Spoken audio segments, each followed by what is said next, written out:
The NBA season is rolling, it's moving, it's cooking, however you want to say it, but we're here. In an 82 game season, we're approaching the quarterway mark, and we're starting to see teams separate themselves. We're starting to kind of see teams show that they're for real. Out west, the wild, wild west, man, it's always interesting to see who's going to get off to a hot start, who's going to start off slow, and really just to see, each team just really battle it out, man. I mean, when you look out west right now, the Suns are a seventh seed. I mean, they're in the play-in. The Phoenix Suns just traded for Bradley Beal, though his back is still messed up, has not been playing. Kevin Durant's playing MVP caliber basketball. Devin Booker showing you not only can he score, he can assist the ball too. That Suns team, that roster that they've made up down there is all right. 7-3 over their last 10 in the seventh seed. But that's just showing you the depth of the West, man. The depth of the West. And we're going to talk about the depth of the West. We're going to talk about a few things about what's going on in the NBA this week. Or just in general. This is That Guy Jig Sports Podcast. I am him, JIG. Apple Podcasts, Amazon, or wherever you get your podcasts. Subscribe, rate, and review. And let's just, join the party. Because here we are. And before we start talking about the top of the top, let's start talking about some of these bottom teams right now. Right now, the Golden State Warriors are not even in the playoff, are not in the play-in. Like I said earlier in the show, it is early. It's going to be interesting to see what some of these teams do decide to do. Over their last 10, the Warriors are 4-6. Lost to Oklahoma City, the Thunder, 138 to 136 recently.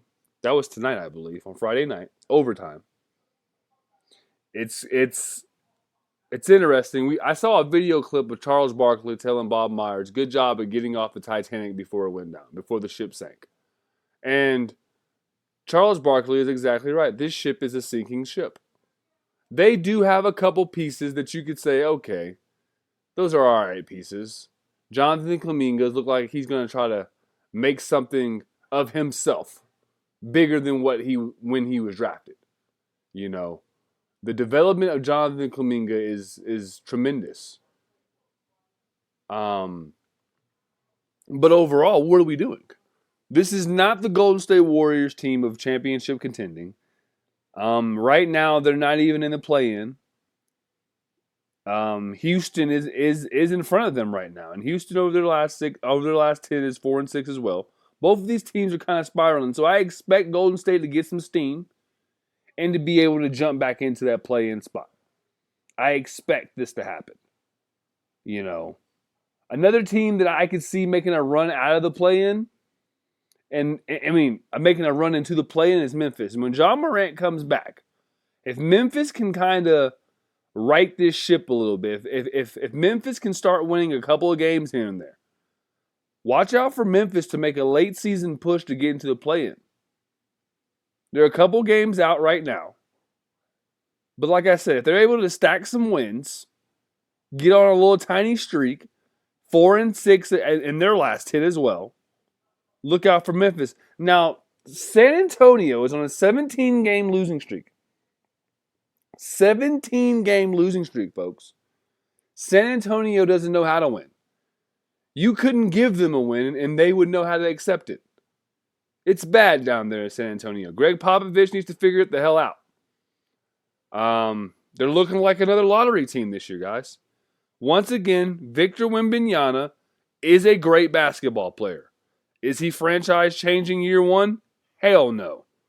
Year two? Probably not. Year three? Maybe. Maybe year three, depending who you put around him. But that's what's going on in the lower portion of the West. Now the higher ups, the 1-6, the Minnesota Timberwolves are leading the West right now by 3 games. They're up in the West by 3 games, and that's why I was saying stacking wins. 6-game win streak for the Timberwolves. That is indeed the longest win streak in the NBA right now, 9-1 over their last 10.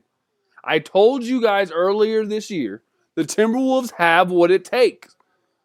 They have a superstar, they have depth, and they have size. And they have shooting. In today's NBA, you need shooting. That's the difference for a guy like me. The difference between the Thunder and the Timberwolves is shooting and size. I would say shooting and size are my 2 big differences between the Timberwolves and the Thunder. They're both built similar. They both have the superstars, young superstars. They got good depth, and they have good post play. The Thunder need a little bit more shooting, but they're still in the 2-hole. The Thunder are coming in the 2-hole, 7-3 in their last 10. They're rolling. They just beat the Warriors, like I said earlier tonight. They're rolling. OKC is rolling out west. The Lakers are rolling, 7-3. They're in the in-season tournament championship Saturday versus the Pacers. Shout out to the Pacers. We'll talk about them in a little bit. But so far, the Lakers are doing it through LeBron, of course. I mean, we all know that this Lakers car goes as far as the engine that LeBron James takes them. Now, if the tires could hold on and maybe take some wear on, if the tires could do their job, Anthony Davis, you're supposed to be there. You're supposed to be there. He has to be more consistent. He's been more consistent. Austin Reeves, to me, is the second best player on the Lakers because of his consistency. So I like what the Lakers have been doing. I would like to see them improve the roster to make that postseason run. But so far, the 4-hole is not a bad hole to be in if you're the Lakers. They're 10-2 at home. They're not losing at home, and that's key. So look for the Lakers to keep up their momentum. Try to stay in that 4-hole. Try to stay in that top 6. Stack some wins. We saw Denver last year get off to that great start. They stacked wins. Later on this season, they were able to cruise a little bit, rest their starters for that long playoff run. That's key, folks. What Denver did last year and how they did it should be studied. Sacramento's up there doing their thing, 6-4 in their last 10. I like the Kings. I would like to see the Kings maybe try to go get like a Boban Bogdanovic from the Pistons. I mean, that's a dumpster fire over there. They've lost 19 straight games. They're not even looking to win. They're looking the opposite way. The Will Smith meme, where you look away, that's what they're doing to wins and over there in Detroit. Monty Williams got paid a lot of money to lose. He's getting paid a lot of money to lose, folks. We're going to talk about them in a second. But out west, with the way the Timberwolves are going, stacking wins, I look for them to finish in the top 3 now. I predicted top 5, but I'm thinking top 3. The way they're playing defense, the way they're playing offense, I like the way the Timberwolves are looking right now. Only giving up 105 points a game right now. That's top in the NBA. 105 points a game is what they're giving up. That's top in the NBA. So the Timberwolves are doing a little bit like the Magic, leaning on defense. Leaning on defense. The number 1 seeds on both sides of the East and the West, Boston and Timberwolves, both are giving up less than 110 points per game. Defense is key. In an era where everybody can score, you are still seeing that some people can still play defense. It is funny that we're talking defense when you're still giving up 108 points. And we're calling that good defense. But with the evolution of the game, also comes evolution of the standards. And I think that's what a lot of when we debate basketball, we miss that concept. When we talk the evolution of the player, we also need to talk the evolution of the standard. Because now players are looked to do different things than they were back then. And vice versa. So, shout out to those teams out there in the West. The ones that are down there at the bottom, I'm sure they'll figure it out. But trade season is coming up in the NBA. So look for some moves to be made moving out east. Boston's number 1, followed by the Magic. Magic lost finally, snapping their win streak. But they're 8-2 in their last 10. Boston 7-3, and so is Milwaukee. These are your 1, 2, and 3 out east, all separated by a game and a half. It's a tight race out there. A very tight race. Cleveland is surging, winning 3 straight, 7-3 of their last 10. They're in the 6 hole. This is where they needed to be. This is what I've been crying about. Where the hell are we, Cleveland? This is where you need to be in the top 6. If Cleveland is not a top 6 team, we are talking about blow up. We are talking about moving on from Donovan Mitchell. We are talking about moving on from Jared Allen. We're talking about moving on from maybe a Darius Garland. Because if you're not in the top 6 in the East with that roster, what are we doing? Because we're not doing it right. Doing it is one thing. Doing it right is a whole different story. Shout out to Drake. But what I'm telling you is, if the Cleveland, good job. Moving on, the Pacers. I'm telling you, Tyrese Halliburton, most improved, hands down. It's not close right now. He's making his way up the MVP list. I'm going to keep talking about Tyrese Halliburton until I feel like he's getting enough pub. This Pacers team is for real, folks. They're putting up 128 points per game. Listen to me, 128 points per game. They're telling you how they're going to beat you. We are going to outscore you. We're going to outrun you. We're going to out-rebound you. We're going to out-assist you. But we're not going to turn the ball over. If you can keep up, then let's fucking run, bud. If you can keep up with this marathon, then let's run. Because as a pacer, that's what they're doing. They're setting the pace. And it's beautiful. It's a beautiful brand of basketball. Shout out to Rick Carlisle. Like I said earlier, in the in-season tournament championship, the first inaugural season for the in-season tournament, and guess who is in it? The Pacers and the Lakers are in the championship tomorrow. They cleared the whole schedule on Saturday. They cleared the whole schedule. And if you're listening to this and you are in a gambling state, first basket, Buddy Hield. You heard it here first. The first basket is Buddy Hield. That's who we're going with. He struggled last game. But what I'm telling you out east is a juggernaut, man. I think this might be the most even we've seen both conferences in a long time. Listen to me. Nobody in the top 6 in the Eastern Conference in their last 10 has a losing record. I'll repeat. If you're in the top 6 in the East, you have a winning record. If you're in the top 8 in the East, you have a winning record in your last 10. That's how tight it is out there, folks. The East is for real. I know LeBron James made it seem like the East was weak because he won it 10 straight times. But we got to remember, that's the GOAT. That is the all-time leading scorer in NBA history, and he don't even like to score the damn ball. Ain't that funny? The one thing people say his whole career, he should do more. He needed to be more aggressive. He's the all-time leading scorer. That's who had the NBA, the Eastern Conference especially, in a chokehold.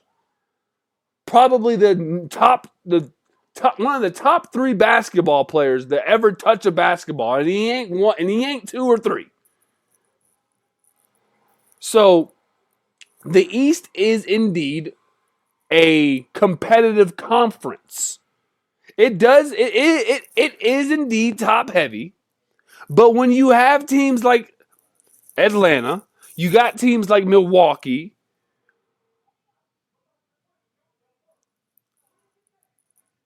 Milwaukee, I don't know why I mentioned them. Probably because I got them on my mind. I'm going to talk about them in a little bit.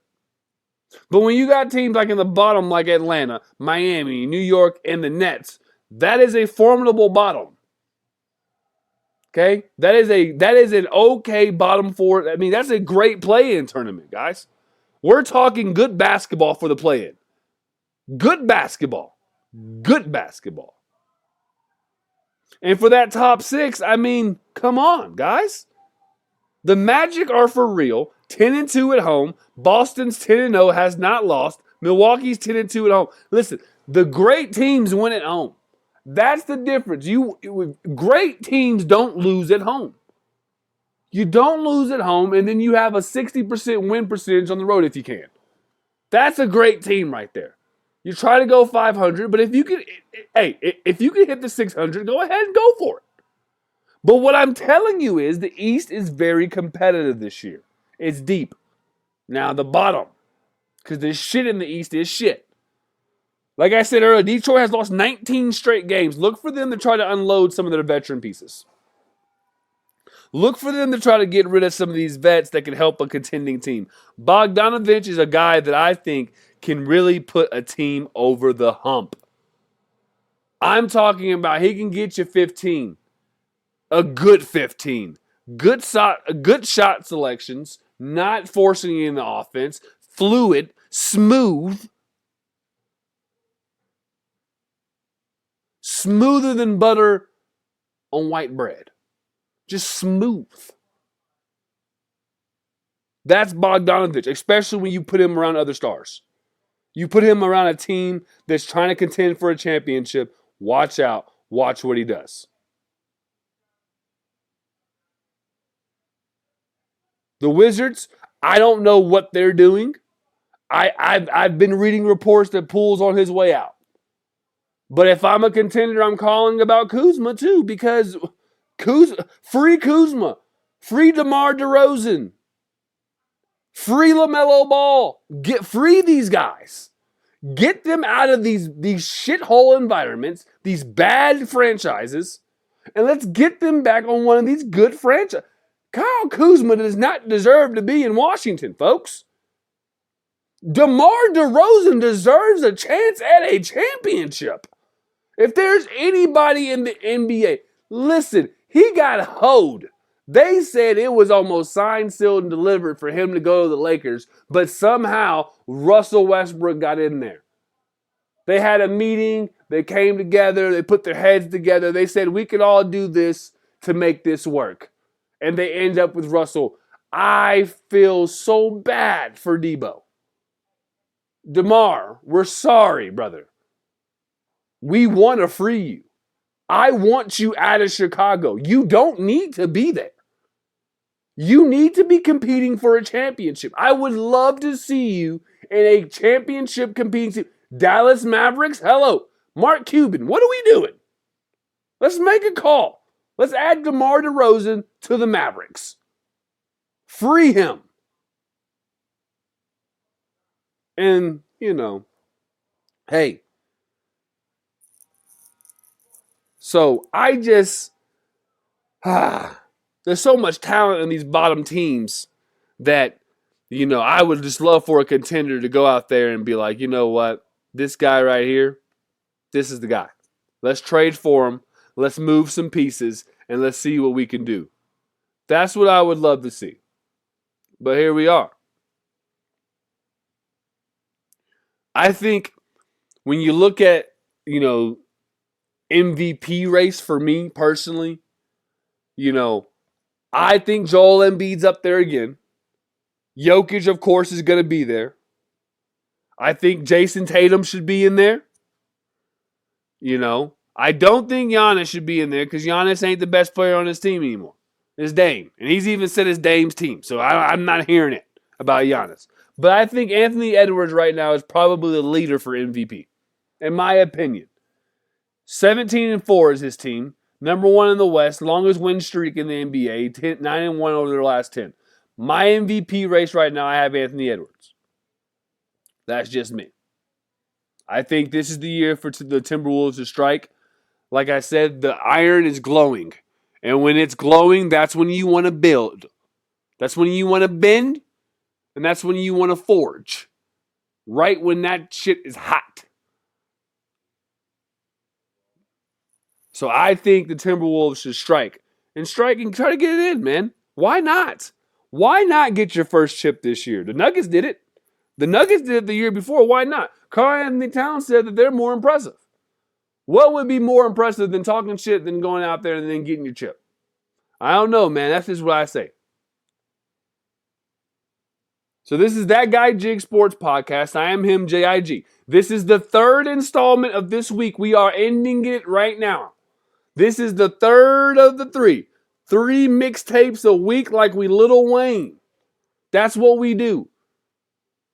Subscribe, rate and review, Apple Podcast, Amazon, Spotify, or wherever you get your podcasts. Please rate, review, and subscribe. The NBA season is going. It's like the NBA season is a brisket. Okay?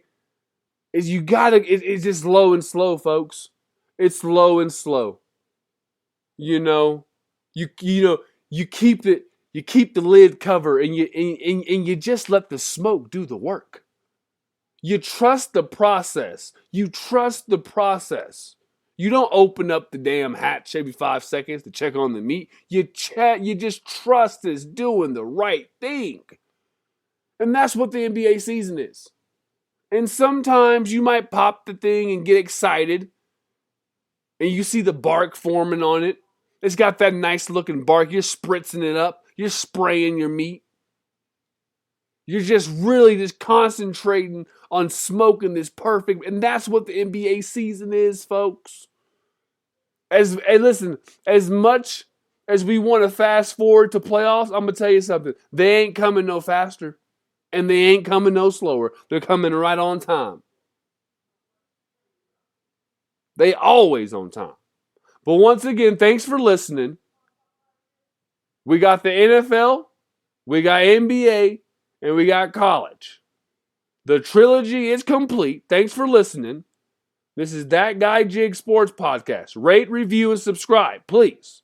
Tell a friend to tell a friend to tell a friend. And then we can be friends. Thanks for listening. Peace.